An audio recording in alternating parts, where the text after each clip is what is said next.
ونستعينه ونستغفره ونؤمن به ونتوكل عليه ونعوذ بالله من شرور أنفسنا ومن سيئات أعمالنا من يهده الله فلا مضل له ومن يضلله فلا هادي له ونشهد أن لا إله إلا الله وحده لا شريك له ونشهد أن سيدنا ومولانا محمدا عبده ورسوله أما بعد صدر محترم جمعیت علماء کے ورکرز اور تمام حاضرین کرام، مجھ کو بتایا گیا کہ اس جلسے کو بلانے کا مقصد اس زمانے کے اندر بڑا اہم اور نازک ملک بھر کا مسئلہ، ملک کے سب لوگوں کا مسئلہ، ہندو مسلم سکھ اور عیسائی کا مسئلہ، بڑی ذات کے ہندو کا مسئلہ اور چھوٹی ذات کے ہندو کا مسئلہ، اکثریت کا مسئلہ اور اقلیت کا مسئلہ، وہ دستور اور آئین کی حفاظت کا مسئلہ ہے۔ اس جلسے کو مجھے بتایا گیا کہ اس کا بنیادی مقصد یہی ہے، اس لیے میں آپ سے یہ بات کہتا ہوں کہ جمعیت علماء ہند کوئی سیاسی جماعت نہیں ہے۔ ہم نہ الیکشن لڑتے ہیں، نہ کسی سے پارلیمنٹ کی ٹکٹ کی بھیک مانگتے ہیں، نہ کبھی اسمبلی میں جانے کا ارادہ کیا ہے، نہ کرتے ہیں۔ ہم نے تو کبھی دیوبند کی میونسپلٹی کا بھی الیکشن نہیں لڑا۔ کیوں؟ اس لیے کہ جمعیت علماء کوئی سیاسی جماعت نہیں ہے۔ جسے پارلیمنٹ یا اسمبلی کے اندر جانا ہے، میدان خالی پڑا ہوا ہے، جس کا جی چاہے چلا جائے۔ ہم نے جمعیت علماء کو، اس کے دستور کو پکڑ رکھا ہے۔ اس کا مطلب ہے کہ ہمیں سیاست سے کوئی تعلق نہیں ہے۔ جمعیت علماء خالص مذہبی جماعت ہے۔ ملک کی آزادی تک جمعیت علماء ایک سیاسی جماعت تھی۔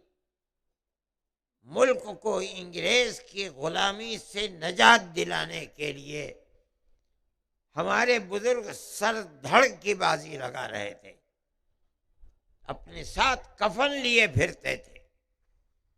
کراچی کے اندر انگریز نے کہا کہ آپ انگریز کی غلامی اور انگریز کی ملازمت کے خلاف فتویٰ دیتے ہیں؟ کہا دیتا ہوں۔ کہا جانتے ہو اس کا انجام کیا ہوگا؟ کہا یہ میری اٹیچی میرے ساتھ ہے، جس کے اندر میرا کفن رکھا ہوا ہے۔ میں انگریز سے اپنا کفن بھی موت کے بعد نہیں لینا چاہتا۔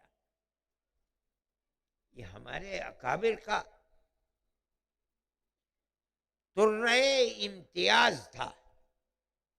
اس طرح انہوں نے ملک کی خدمت کی ہے۔ کون مائی کا لال ہے جو ان کے کردار کو پیش کر کے دکھلا دیں، ہم دیکھیں۔ ایک ایک آدمی 9 10 سال انگریز کی جیل میں رہا ہے۔ ہر ایک ہفتے کے اندر 9واں دن، اس کا مطلب ہے کہ ان کا جیل میں گزارا گیا ہے۔ اس طرح سے انہوں نے ملک کی آزادی کے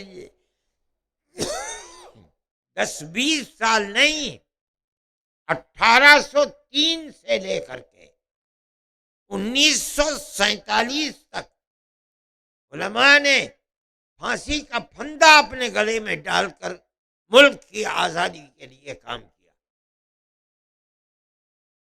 ملک آزاد کر دیا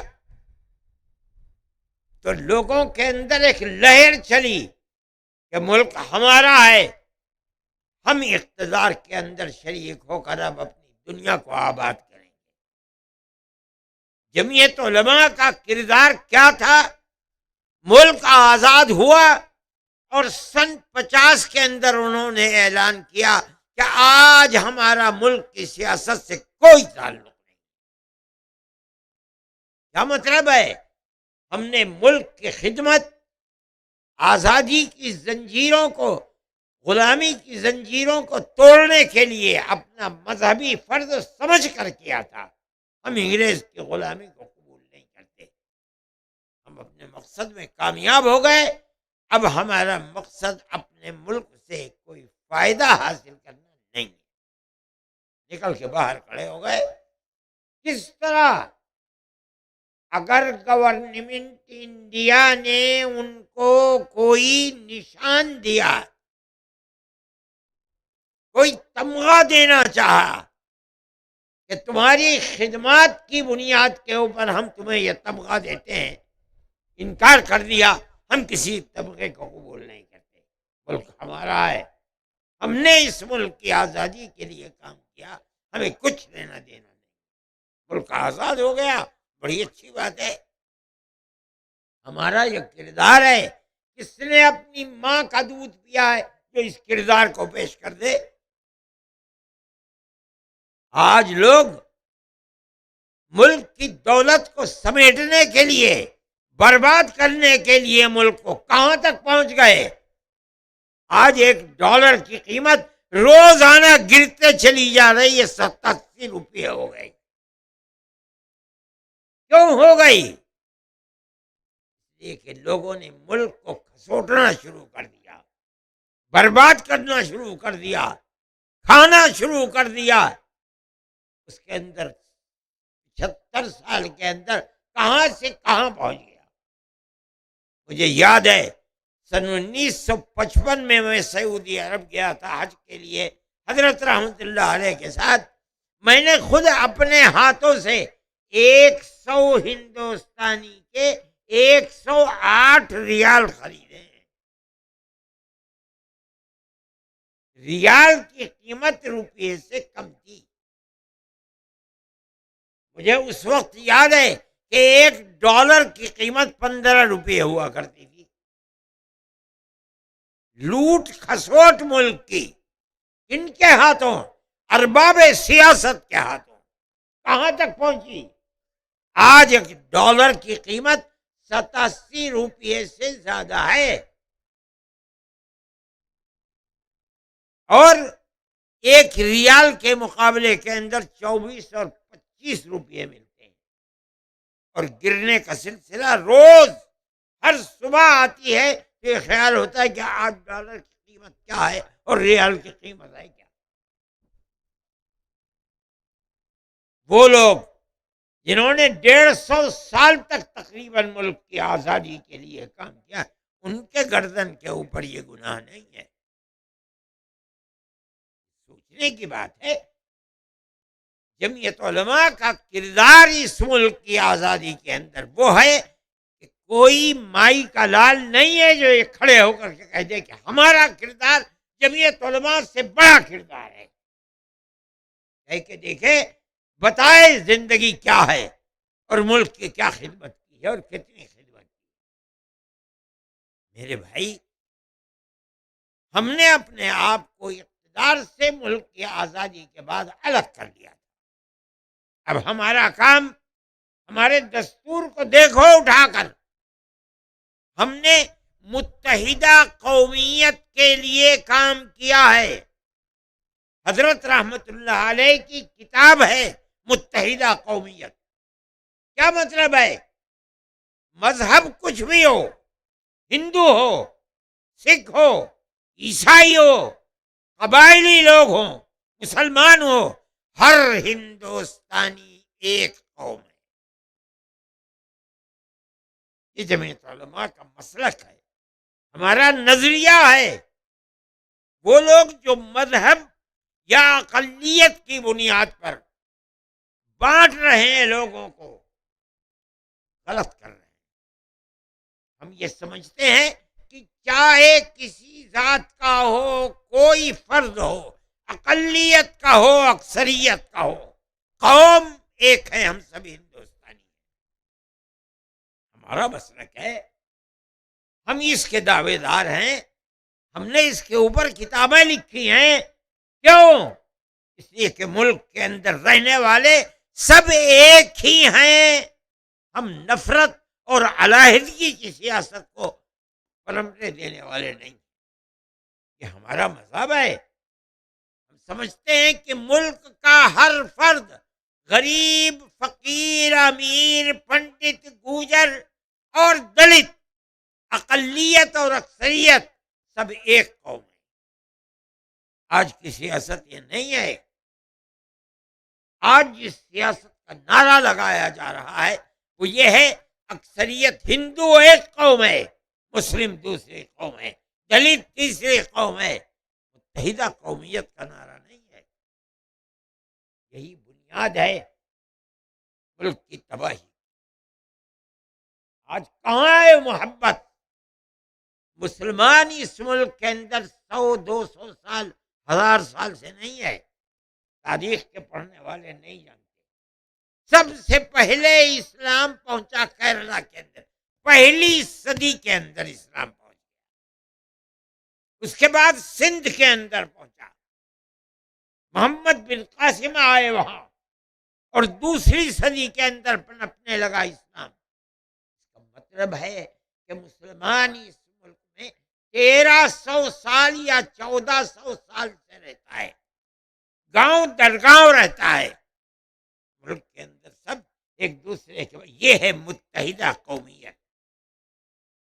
آج جس نفرت کی سیاست کو دنیا کے اندر جنم دیا جا رہا ہے اور سیاست کی بنیاد بنا کر کام کیا جا رہا ہے، یہ ہندوستان نہیں ہے۔ 1400 سال سے ہندوستان کی یہ تاریخ نہیں ہے۔ اگر ایسا ہوتا تو اسلام اور مسلمان تو ختم ہو جاتے، مگر ختم تو نہیں ہوئے۔ 1757 کے اندر، 1857 نہیں، 1757 میں جب ہندوستان کی سرحدیں تقسیم شدہ سرحدیں نہیں تھیں، برما تک، افغانستان تک، سری لنکا تک ہندوستان پھیلا ہوا تھا۔ اس وقت پورے ہندوستان کی آبادی 4 کروڑ تھی۔ آپ سمجھتے ہیں ملک آزاد ہوا؟ اگر آپ آج پورے ہندوستان کو لیں جو اس وقت ہندوستان تھا، جس کے اندر بنگلہ دیش، سری لنکا، پاکستان، ہندوستان سب ایک ملک تھا، کیا تعداد ہے؟ ہندو کی کیا تعداد ہے؟ مسلمان کی کیا تعداد ہے؟ متحدہ قومیت تھی، لوگ پنپ رہے تھے، کھا رہے تھے، پی رہے تھے، گاؤں در گاؤں بھائی بھائی کی طرح رہے تھے۔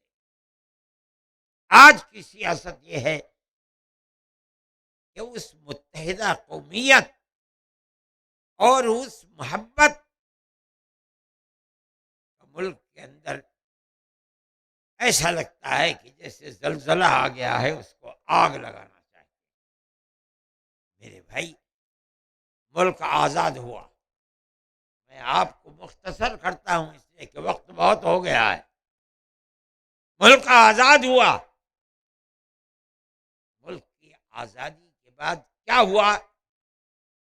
ملک کے اندر تو پیار و محبت تھی، پیار و محبت کے ساتھ زندگی گزارتے تھے۔ ملک کا دستور بنا۔ آپ دیکھیے جمعیت علماء کی تاریخ کو، جیسے جیسے یہ پتا چلتا تھا کہ ملک آزاد ہونے کے قریب چل رہا ہے. 10 سال میں، 5 سال میں، 6 سال میں ملک آزاد ہو جائے گا. 1940 میں انگریز نے اپنے پٹھوؤں سے کہہ کر کے ملک کی تقسیم کی بات کی. جمعیت علماء سمجھ گئی کہ رخ کیا ہے، چھوڑ کر جائے گا لیکن ایسا ناسور پیدا کر کے جائے گا کہ قوم اس سے نکل نہیں پائے گی. جمعیت علماء نے برابر یہ بات کہنی شروع کی. پنڈت جواہر لال نہرو سے، ان کے والد موتی لال نہرو سے، گاندھی جی سے کہ آپ ہمیں یہ یقین دلائیے کہ ہم نے ملک کی آزادی کے لیے 150 سال کام کیا ہے. صرف دلی کے اندر 32,000 علماء کو پھانسی دی گئی. یہ ہماری تاریخ ہے. آپ ہمیں یقین دلائیے کہ ملک آزاد ہوگا تو اس کا دستور سیکولر دستور. ہمارے پاس تحریریں موجود ہیں اور وہ یقین دلاتے چلتے تھے کہ ملک آزاد ہوگا تو ملک کا دستور سیکولر دستور. ملک آزاد ہو گیا، بدقسمتی سے تقسیم بھی ہو گیا. ایک طاقت ملک کے اندر اٹھی اور اس طاقت نے یہ کہنا شروع کیا کہ مسلمان نے اپنا حق لے لیا. اس لیے اسلام کے نام پر لیا ہے، اسی مذہب کے نام کے اوپر اب ہندوستان کا دستور بنے گا. ہمارے اکابر تھے جو پکڑ کر کے بیٹھ گئے. مولانا ابوالکلام آزاد، مولانا مدنی، مفتی کفایت اللہ صاحب، اور یہ کہا کہ ہم سے وعدہ کیا تھا، ہم نے 150 سال ملک کی آزادی کے لیے قربانی دی. آپ نے ہم سے وعدہ کیا کہ ملک آزاد ہوگا تو سیکولر دستور بنے گا. اگر ملک کی تقسیم پر دستخط کیے ہیں، تم نے کیے ہیں دستخط، ہم نے نہیں کیے دستخط. اس لیے ملک کا دستور سیکولر دستور بنے گا. شریف لوگ تھے، ہماری خدمات کو جانتے تھے. آج تو ملک کے اندر جو آج بیٹھے ہوئے ہیں کرسی پر، انہیں پتہ بھی نہیں کہ ملک کی آزادی کی تاریخ کیا ہے. میرے بھائی، دستور سیکولر بن گیا. سیکولر دستور بننا، اس کے اندر بنیادی کردار جمعیت علماء کا کردار ہے. کون سی، آج تو ہر آدمی اپنی جیب میں جماعت لیے پھرتا ہے. کیوں؟ کون سی جماعت تھی اس وقت؟ ایک طرف کانگریس تھی، دوسری طرف ملک کی سیاست کے اندر آزادی جمعیت علماء تھی. جمعیت علماء پکڑ کر کے بیٹھ گئی. یہاں تک کہ یہ جو دفعات ہیں 25، 26، 29، جس کے اندر ہر اقلیت کو حق دیا گیا ہے کہ وہ اپنے مذہب کے اوپر چل سکتی ہے، مذہبی ادارے قائم کر سکتی ہے، تبلیغ کر سکتی ہے، اپنے مذہب کے لیے کام کر سکتی ہے. یہ ہے ہمارا آئین. ہم اسی آئین کی دہائی دیتے ہیں. دنیا بول رہی ہے، ہندو بول رہے ہیں، مسلمان بول رہے ہیں، سکھ بول رہے ہیں کہ ملک کے دستور کو محفوظ کرو. تم دستور کو آگ لگانا چاہتے ہو، ہم نہیں ایسا ہونے دیں گے. کیوں لگا رہے ہیں آپ؟ وہ اقلیت کو جینے کا حق نہیں دینا چاہتے. میرے بھائی، یہ ہمارا کردار ہے. جمعیت علماء ہند، جمعیت علماء، ہم یہ بات کہتے ہیں کہ ملک کا آئین ہے، دستور ہے. دستور کے اندر سیکولرزم گھول کر رکھا گیا ہے. اس کے اندر کردار ہمارا ہے. کوئی مائی کا لال ہے کھڑے ہو کر کہہ دے کہ نہیں ہے. ہماری خدمات ہیں. 150 سالہ خدمات ہیں.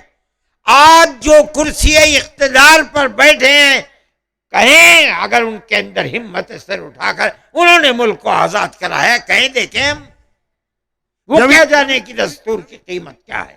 جمعیت علماء ہم کہتے ہند ہیں یہ دستور ہے اور ہمارا بنوایا ہوا دستور ہے، ملک کا دستور ہے. اگر اس دستور کو آگ لگے گی ملک کو آگ لگ جائے گی. تمہارے اندر طاقت نہیں ہے کہ تم وہ کردار پیش کرو جو 150 سال نہیں 200 سالہ کردار اس ملک کو بنانے کے لیے ہے. نہیں کر سکتے تم. میرے بھائی، یہ ہمارا ایک نظریہ ہے. ہم یہ کہتے ہیں کہ آئین ملک کا آئین ہے، ملک کے بسنے والوں کی فلاح و بہبود کے لیے ہے. اس آئین کی حفاظت ملک کی حفاظت ہے. جو اس آئین کو برباد کرنا چاہتے ہیں، اس کا مطلب ہے کہ وہ ملک کو برباد کرنا چاہتے ہیں. کیا چیز ہے آئین؟ کیا چیز ہے؟ کیوں کہتے ہیں؟ اس کا مطلب یہ ہے، اس کو سمجھنا چاہیے. اس آئین نے اکثریت اور اقلیت کو ایک پیغام دیا ہے. مذہب، ہر اقلیت، ہر مذہب، چاہے وہ 100 ہے چاہے 1000 مذہب ہے، ہر انسان کو اپنے مذہب پر مرنے اور جینے کا حق ہے. یہ ہے سیکولرزم. ہر آدمی کو، چاہے وہ کوئی بھی آدمی ہے، مرد ہے عورت ہے، دیہات کا ہے شہر کا ہے، دلت ہے یا پنڈت ہے اور اکثریت ہے یا اقلیت ہے، ہندوستان میں بسنے والے ہر آدمی کو اپنے عقل اور اپنے دل کے اعتبار سے جس مذہب کو چاہے اس مذہب کے اوپر جینے اور مرنے کا حق ہے، کام کرنے کا حق ہے، تبلیغ کا حق ہے. یہ 25، 26 اور 29 آئین کی دفعہ بتا رہی ہے. اگر کوئی کسی مذہب کو نہیں مانتا، ناستک ہے، اسے بھی جینے کا حق حاصل ہے. یہ ہندوستان کا دستور. اور اس کے ساتھ دوسری شق سیکولرزم کی ہے کہ سیاست کا کوئی مذہب نہیں، اقتدار کا کوئی مذہب نہیں ہے. کیا مطلب ہے؟ جن کے ہاتھ میں اقتدار کی رسی ہے وہ پابند نہیں کر سکتے کسی کو مذہب کا. دستور یہ کہتا ہے. اسی کا نام سیکولرزم ہے. ہر آدمی کو اپنے دستور پر جینے کا، مرنے کا، کام کرنے کا حق ہے، لیکن حکومت کا اپنا کوئی دستور نہیں ہے. حکومت اس کی پابند ہو جائے، یہ نہیں ہو سکتا. آج ملک کا طریقہ کیا ہے؟ بالکل اس کے خلاف ہے. آج حکومت ایک مذہب کو پکڑے ہوئے ہے اور دوسری اقلیتوں کو اپنے مذہب پر جینے کا حق نہیں دیتی. کہاں ہے آئین؟ دیکھنا چاہیے. نام ہے سیکولرزم کا، اور سیکولرزم کے گردن کو دبا کر کے موت دی جا رہی ہے. کہاں ہے آئین؟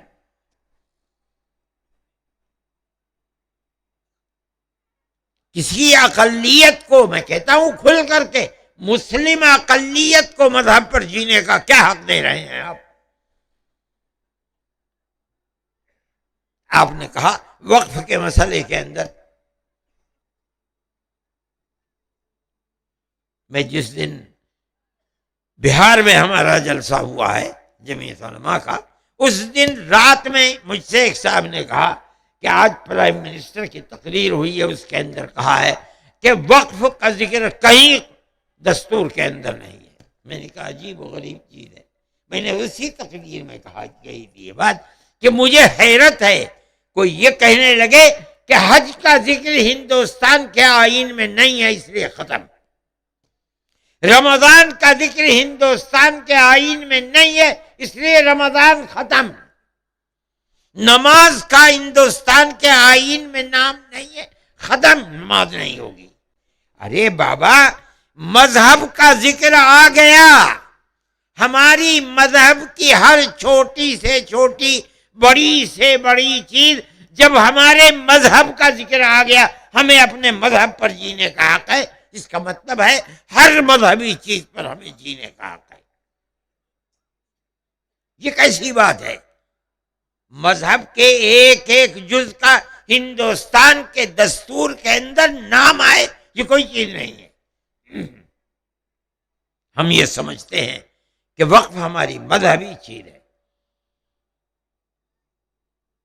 اور اب نئی طرح طرح کی دوسری چیزیں۔ اتراکھنڈ نے یونیفارم سول کوڈ کر دیا، گجرات کے اندر بھی اسی طریقے کی چیز ہے۔ جمعیت علماء اس سلسلے کے اندر بالکل آزادانہ طور کے اوپر کام کرتی ہے، اس لیے کہ دستور کو بنانے کے اندر، اقلیتوں کو حقوق دلانے کے اندر، اس دستور کے اندر جمعیت علماء کا بنیادی کردار ہے۔ ہم اس چیز کو لے کر کورٹ کے اندر جائیں گے، ہم لے جا کر پیش کریں گے، ہم سپریم کورٹ کے سامنے چیزوں کو رکھیں گے انشاءاللہ۔ اب یہ آج تک اتراکھنڈ کی ہائی کورٹ بند تھی، 10 تاریخ کو کھلے گی۔ ہم 10، 11، 12 کے اندر انشاءاللہ کورٹ کے اندر چلے جائیں گے، اور ہم جا کر اس کے خلاف ارشد مدنی کرم بڑھاؤ۔ ہمیں یقین ہے کہ ہمیں ہمارے دستور اور آئین نے جو حقوق دیے ہیں، ہائی کورٹ اور سپریم کورٹ کے اندر ہم جیتیں گے۔ اگر ہائی کورٹ میں نہیں جیتے، انشاءاللہ سپریم کورٹ میں جیتیں گے۔ نعرہ تکبیر، نعرہ تکبیر، جمعیت علماء، جمعیت علماء ہند جو کام کر سکتی ہے وہ کرتی ہے، اور کرتی چلی آ رہی ہے۔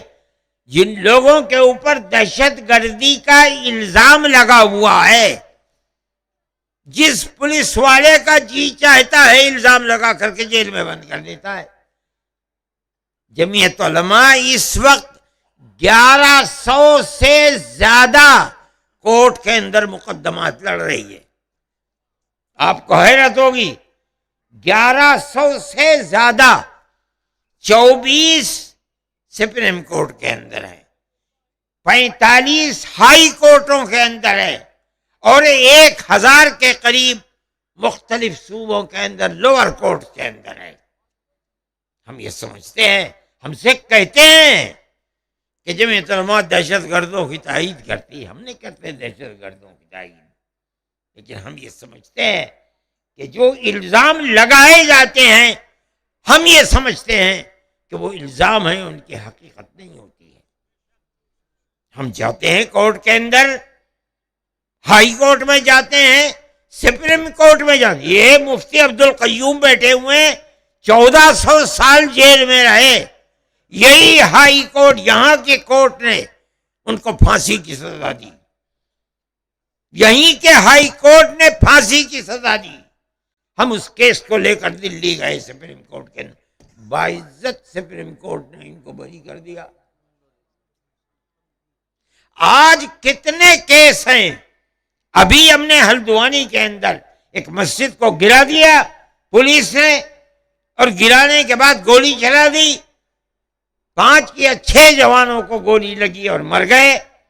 101 مسلمانوں کو گرفتار، عورتوں کو گرفتار کر لیا۔ ہمارے پاس لوگ آئے کیس لے کر کے، ہم نے اس کیس کو لڑا ہائی کورٹ کے اندر، نینی تال ہائی کورٹ میں، اور ہم نے کورٹ کے اندر لڑنے کے لیے بہتر سے بہتر وکیل دلی سے ہم نے بھیجا۔ ہر مرتبہ جانے کے 5 لاکھ روپے لیا کرتا تھا۔ ہم نے کہا ٹھیک ہے، ہمارا کیا ہے بھائی، اس ہاتھ سے ہم لیتے ہیں، اس ہاتھ سے دے دیتے ہیں۔ یہ اللہ کا فضل ہے کہ ایک وقت کے اندر جو ملک میں بہت کم لوگوں نے دیکھا ہوگا، ایک وقت کے اندر 50 لوگوں کی ضمانت ہو گئی۔ جمعیت علماء ہند، جمعیت علماء ہند۔ اور میرے بھائی 50 لوگوں کی ضمانت کے بعد جو ہمارے پاس کیس تھے، کچھ کیس لوگ خود لڑ رہے تھے، کچھ اور وکیلوں کے پاس تھے، ہمارے پاس 71 آدمیوں کے کیس تھے، 21 آدمی بچ گئے ہیں، ہم اس کے کیس کو لڑ رہے ہیں۔ ہمیں اللہ کی ذات سے توقع ہے وہ بری ہوئے ہیں، یہ بھی بری ہوں گے انشاءاللہ۔ جمعیت علماء کا یہ کام ہے۔ ہم دستور کی حفاظت کی بات کرتے ہیں، ہمیں جو حق دستور نے دیا ہے ہم اس حق کو کام میں لاتے ہیں، اپنے ہاتھ کے اندر رکھتے ہیں۔ لوگ یہ سمجھتے ہیں کہ یہ دستور کے خلاف ہے، نہیں، یہ دستور کے خلاف نہیں ہے۔ ہر پولیس والے کے کسی کو کہہ دینا کہ یہ دیش ویرودھی ہے، اس کے اندر کوئی قیمت نہیں ہے۔ میرے بھائی جمعیت علماء کا یہ کردار ہے۔ ہم اسی لیے جاتے ہیں کہ دستور نے ہمیں حق دیا ہے، ہم اس حق کی بنیاد کے اوپر جاتے ہیں۔ آسام کے اندر لڑکیوں کا مسئلہ آ گیا، ہم یہ نہیں دیکھتے کون مسلمان ہے کون ہندو ہے، جو مظلوم ہے ہم اس مظلوم کو اس کا حق دلانا چاہتے ہیں۔ یہ جمعیت علماء کا کردار ہے۔ تقریباً 48 لاکھ عورتیں، بنیاد کیا تھی کہ ان کے ماں باپ کے پاس ہندوستان کی نیشنلٹی تھی، لڑکی کی شادی ہو گئی، وہ مان لیجئے ایک شہر سے آسام کے دوسرے شہر میں چلی گئی اپنے شوہر کے ساتھ، اسے ضرورت ہے سرٹیفکیٹ کی، تو دستور یہ تھا کہ پردھان سے کہا جاتا تھا کہ تم اس کے سرٹیفکیٹ دے دو، انہوں نے سرٹیفکیٹ دے دیا۔ اس طرح کی عورتیں 48 لاکھ عورتیں تھیں، 27 لاکھ مسلمان عورتیں تھیں اور 24 لاکھ 23 لاکھ ہندو عورتیں تھیں۔ آسام کی سیاست کو، آسام کے حالات کو ہندوستان کے اندر کوئی بھی جماعت، چاہے ہندو ہو چاہے انہیں پتہ ہی نہیں کہ کیا ہو رہا ہے آسام میں۔ ان کی زبان الگ ہے، ملک کا بالکل کنارے کا حصہ ہے، صرف جمعیت علماء جانتی ہے آسام کے حالات کو۔ جمعیت علماء ہند، جمعیت علماء ہند۔ ہم نے سپریم کورٹ میں اس کے کیس کو لڑا، اور خدا کی عجیب قدرت تھی، سپریم کورٹ کا جو چیف تھا وہ بھی آسام کا تھا، گوگوئی۔ مجھے بڑا خطرہ تھا، خدا جانے کیا نظریہ ہے، اور 48 لاکھ عورتیں ہیں، ان کے بچے اگر ملائیں تو 1.5-2 کروڑ ہو جائیں گے، کہاں جائیں گے؟ نہ یہ کچھ خرید سکتے ہیں، نہ ملازمت کر سکتے ہیں، نہ کاروبار کر سکتے ہیں، نہ زمین خرید سکتے ہیں، نہ زمین پٹے پر لے سکتے ہیں، ہوگا کیا علاوہ اس کے کہ یہ بھیک مانگیں گے۔ اللہ سے دعا بھی کی، اور جو بہتر سے بہتر وکیل کپل سبل جیسا وکیل ایک پیشی کے اندر 15 لاکھ روپے لیتے ہیں۔ مجھے خوشی ہے کہ اس شخص نے کیس لڑا اور مٹھی بند کر کے جمعیت علماء نے جو دے دیا اس کو جیب میں رکھ لیا۔ جمعیت علماء ہند حضرت مولانا سید ارشد مدنی، اور یہ اللہ کا فضل اور کرم ہے کہ اس نے اتنی بڑی جماعت کو، ہندو مسلمان کی جماعت کو، فیصلہ ان لوگوں کے حق میں کیا، آسام گورنمنٹ کے حق میں فیصلہ نہیں کیا۔ میں نے کہا کہ مجھے اپنی زندگی کے اندر جتنی آج خوشی ہے اس سے پہلے کبھی خوشی نہیں۔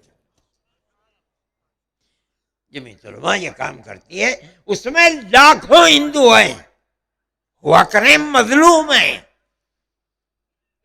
ہم ان کی مظلومیت کو دیکھ کر کے ان کے لیے آگے بڑھ رہے ہیں، اور ہم آگے بڑھے اور خدا نے ہمیں کامیابی عطا فرما دی۔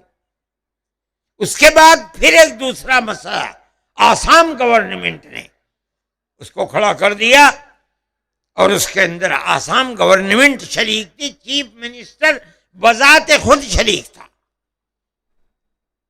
آسام کا قاعدہ ایسا بنا، کیونکہ اندرا جی نے پاکستان، مشرقی پاکستان کو مغربی پاکستان سے الگ کر دیا۔ مشرقی پاکستان کو جنگ کے ذریعے سے مجیب الرحمان اس وقت لیڈر تھے، اور مشرقی پاکستان کو الگ کر کے بنگلہ دیش کر دیا۔ لوگوں کا آنا جانا ادھر سے ادھر، بمباری ہو رہی تھی ہر جگہ، ہندوستان کے اندر بھی اور وہاں بھی بمباری ہو رہی تھی۔ اس لیے گورنمنٹ راجو کے زمانے میں سن 70 میں بیٹھی، اور جتنی جماعتیں، ہندو جماعتیں، مسلم جماعتیں آسام کے اندر تھی، سب نے مل کر کانگریس نے پارلیمنٹ کے اندر ایک اصول متعین کیا کہ ساری ہندوستان کے اندر تو سن 51 کی مردم شماری بنیاد ہے۔ جو سن 51 جو سب سے پہلی مردم شماری ہے، اس میں ہندوستانی ہے، وہ ہندوستان کا ہے۔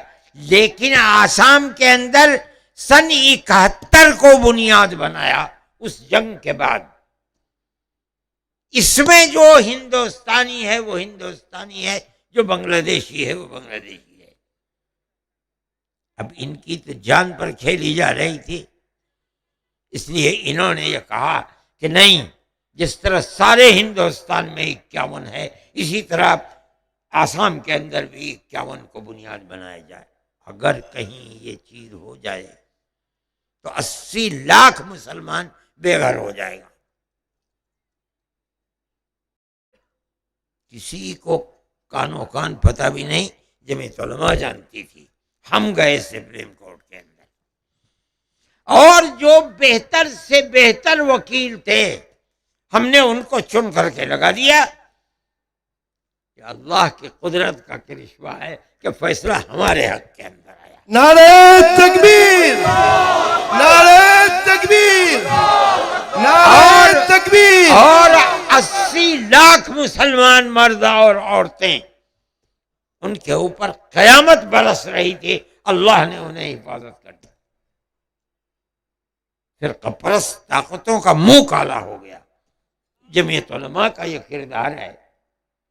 ہم کوئی سیاسی جماعت نہیں، ہم تو مظلوم کی مدد کرتے ہیں۔ جمعیت علماء اس کے لیے کھڑی ہوتی ہے۔ ہم وقف کے مسئلے کے اندر بھی کھڑے ہوئے۔ اس وقف کے مسئلے کے اندر ہم کھڑے ہیں، اور ہم جا رہے ہیں کورٹ کے اندر، اور ہمیں یقین ہے کہ انشاءاللہ وقف کے مسئلے کے اندر بھی ہمیں کامیابی ہوگی انشاءاللہ ثم انشاءاللہ۔ اسی طرح یونیفارم سول کوڈ کے مسئلے کے اندر بھی ہم جا رہے ہیں۔ یہ مسئلہ کوئی صوبائی مسئلہ نہیں ہے، یہ مسئلہ ہندوستان کی مرکزی گورنمنٹ کا مسئلہ ہے۔ ہر صوبہ بیٹھ کر کے جو چاہے اپنا مذہب بنا لے، اس کا حق صوبوں کو نہیں دیا جا سکتا۔ میں یہ سمجھتا ہوں کہ آپ کا صوبہ بھی اتراکھنڈ کی طرح چل رہا ہے، لیکن میں کہتا ہوں کہ صبر کرنا چاہیے۔ دیکھو کورٹ کدھر جاتا ہے، اس کے بعد کریں، اور اگر نہیں کریں گے تو کل کو کرنا پڑے گا، اور کورٹ کے فیصلے کے اوپر کرنا پڑے گا۔ میرے بھائی، یہ تو ملک ہے، اس ملک کے اندر ہم رہتے ہیں، ملک کے آئین نے ہمیں حقوق دیے ہیں۔ دنیا کی طاقت یہ چاہے کہ ہمارے ملک کے آئین کو آگ لگا دے، چاہے کتنی طاقت ہو، ہم اس طاقت کے ساتھ نہیں چلیں گے۔ ہم دستور کی حفاظت کریں گے، ہندوستان کا آئین محفوظ رہے گا۔ ہندوستان آئین ہند، ہندوستان آئین ہند۔ آپ حضرات یہاں آئے اور اللہ اکبر 10 پونے 10 بج رہے ہیں۔ میں تو اب اپنی معذوری کی وجہ سے، بیماریوں کی وجہ سے طرح طرح کے جلسوں میں شریک بھی نہیں ہوتا ہوں، اور میں نے کہا تھا میں اسی لیے نہیں آتا ہوں۔ میرا معمول ہے 9:30 بجے سو جاتا ہوں۔ میں نے ان سے کہا کہ بھائی میں نہیں جا پاؤں گا، مگر مانتے نہیں ہیں، اصرار انہوں نے کیا۔ میں آ گیا۔ میں آپ حضرات کو مبارکباد دیتا ہوں۔ میں آپ حضرات کو مبارکباد دیتا ہوں کہ آپ اتنی بڑی تعداد میں یہاں شریک آئے. جلسے کے اندر مذہبی تقریریں ہوئیں، وہ تقریریں قابل قدر تھیں، لیکن انہوں نے مجھ سے کہا کہ ہمارا مقصد جلسہ بلانے کا یہ ہے کہ ہم آئین کے تحفظ کے سلسلے کے اندر بات کریں. ہم آئین کی حفاظت کرتے ہیں، ویسی حفاظت نہیں جیسے آج کل ارباب اقتدار کہتے ہیں کہ زبان سے کچھ ہے اور کردار کچھ ہے. ہم ملک کی حفاظت کرتے ہیں، ہم آئین کی حفاظت کرتے ہیں، اور ہم آئین کی حفاظت ایک ایک دفعہ میں کرتے ہیں. اور ہم سمجھتے ہیں کہ اگر دستور اور آئین ختم ہوگا تو ملک ختم ہو جائے گا، ملک میں بدامنی آئے گی. اور میں یہ بات کہتا ہوں خاکم بدہن، اور مجھے اچھا نہیں لگتا کہ ملک چل رہا ہے بربادی کی طرف. میرے بھائی، آپ حضرات جمع ہوئے یہ سننے کے لیے. جمعیت علماء کا ایک کردار ہے، آپ جمعیت علماء کے ورکرز ہیں، اور جہاں جاتے ہیں جمعیت علماء کے ورکرز لاکھوں کی تعداد میں شریک ہوتے ہیں. گورنمنٹ کی رپورٹ ہے کہ ہم نے جو کڑپا کے اندر کیا اس کے اندر 7 لاکھ آدمی جمع ہوا. آپ نے دلی کے ہال کو دیکھا، وہ ہال 40,000 آدمیوں کا ہے، بالکل، اور جتنے اندر تھے اس سے زیادہ باہر تھے. ہم نے اپنی آواز کو پہنچایا. میں اپنی پیرانہ سالی کی بنیاد کے اوپر گجرات نہیں آ سکا، لیکن میں آیا. جمعیت علماء کی جو آواز ہے وہ میں آپ کے سامنے رکھ رہا ہوں. مجھے آپ سے کسی چیز کی طلب نہیں ہے. میں یہ کہتا ہوں کہ آپ جب ہاتھ اٹھا کر دعا کریں تو آپ اپنے ملک کے لیے پیار و محبت، صلح و آشتی اور امن و امان کی دعا کریں. مذہب سے اوپر ہو کر یہ دعا کریں کہ ملک کے ہر بسنے والے کے دل میں ایک دوسرے کے ساتھ پیار و محبت ہونی چاہیے. جمعیت علماء کا یہی کردار ہے. ہم ہندو مسلم کو نہیں دیکھتے. میں ابھی کل دفتر کے اندر تھا اور میں نے یہ معلوم کیا کہ جو وظائف دیے جاتے ہیں کتنے ہندو ہیں اور کتنے مسلمان ہیں. اب اگلے مہینوں کے اندر ہم انشاءاللہ دیں گے. ہم تقریباً 1.5-2 کروڑ روپیہ وظائف کے لیے جو بہترین تعلیم حاصل کرنے والے ہیں BUMS سے لے کر کے نیچے تک، ہم ان کی ماہان یعنی سال میں 1 مرتبہ مدد کرتے ہیں. اس کے اندر میں نے کہا ہندو اور مسلمان دونوں ہیں، کہا دونوں ہیں. ہم ان کو بھی دیتے ہیں، ان کو بھی دیتے ہیں. ہمارے نزدیک ہندو اور مسلمان کوئی چیز نہیں ہے. ہم سب ہندوستانی ہیں. ہندوستان ہمارا ملک ہے، یہیں ہمیں جینا ہے، یہیں ہمیں مرنا ہے. ہندوستان، میں نعرہ تکبیر، علماء دیوبند. میں مفتی عبدالقیوم صاحب اور دوسرے جمعیت علماء کے ورکرز سے، آپ حضرات سے، اور قرب و جوار کے جن لوگوں نے اس اجتماع کے لیے کوشش کی ہے، محنت کی ہے، اور وہ ورکرز جو اس اجتماع کو پرامن رکھنے کے لیے کام کر رہے ہیں، وہ پولیس والے جو انتظام کو برقرار رکھنے کے لیے خدمت کر رہے ہیں، میں ان سب کا شکریہ ادا کرتا ہوں. انہوں نے ہمارے ساتھ تعاون کیا، ہم اپنی بات آپ تک کہہ سکے، اور آپ نے اپنی بات، ہماری بات کو سنا. میں آپ سب کا شکریہ ادا کرتا ہوں اور آپ سے اجازت چاہتا ہوں. وآخر دعوانا ان الحمد للہ رب العالمین. اللہم انا نشہدک انت اللہ لا الہ الا انت الاحد الصمد الذي لم يلد ولم يولد ولم يكن له كفوا احد. اللهم صل على سيدنا عبدك ورسولك محمد النبي الأمي وعلى آله وأصحابه وأهل بيته وبارك وسلم كما تحب وترضى عدد ما تحب وترضى. اے اللہ ہمارے اس اجتماع کو قبول فرما. مبارک فرما، ہمارے اس ملک کے اندر سب بسنے والوں کے دلوں میں پیار و محبت کو پیدا فرما، ملک میں امن و امان کو قائم فرما، مذہب سے اوپر اٹھ کر ایک دوسرے کے دل کے اندر پیار کو پیدا فرما، اے الہ العالمین امن و امان کو قائم فرما، ہماری پرانی پیار و محبت کی تاریخ کو ملک میں زندہ فرما، اے الہ العالمین جو طاقتیں اس پیار و محبت کی تاریخ کو آگ لگانا چاہتی ہیں، اے اللہ انہیں خائب و خاسر فرما، ذلیل و رسوا فرما، ناکام و نامراد فرما، اے الہ العالمین ہمارے ملک کے اندر امن و امان کو قائم فرما، اے اللہ ہماری مسجدوں کی حفاظت فرما، ہمارے مدرسوں کی حفاظت فرما، ہمارے دین کی حفاظت فرما،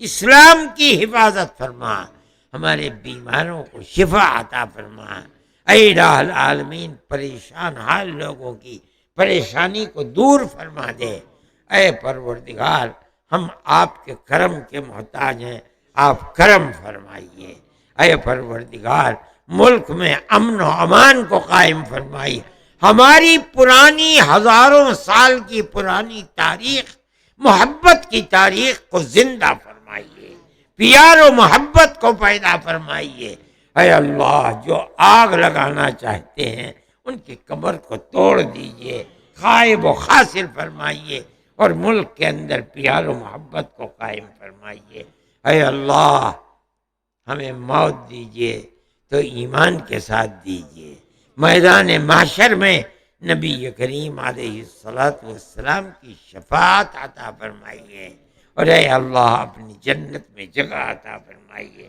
ہمارے اکابر کا جو ملک کے اندر محبت اور سکھ اور دوستی کا جو پیغام تھا اور جو خدمات تھیں، اللہ ان کو قبول فرما اور اس کے اندر طاقت پیدا فرما دے۔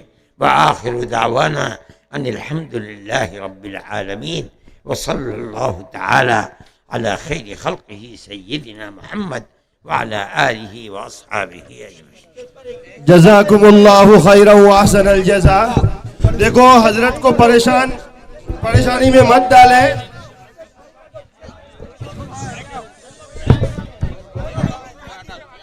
اور انشاءاللہ ہمارے اکابر کو بار بار ہمیں سننا ہے، انشاءاللہ یہ موقع آخری موقع نہیں ہے، لہذا اسٹیج پر کوئی نہ ہے، اسٹیج پر کوئی نہ ہے، والنٹر حضرات سے درخواست ہے خود بھی اتر جائے۔ دیکھو روڑا نہ بنے، رکاوٹ نہ بنے، حضرت کا راستہ خالی کر دیں۔ اسٹیج پر کوئی نہ ہے بھائی،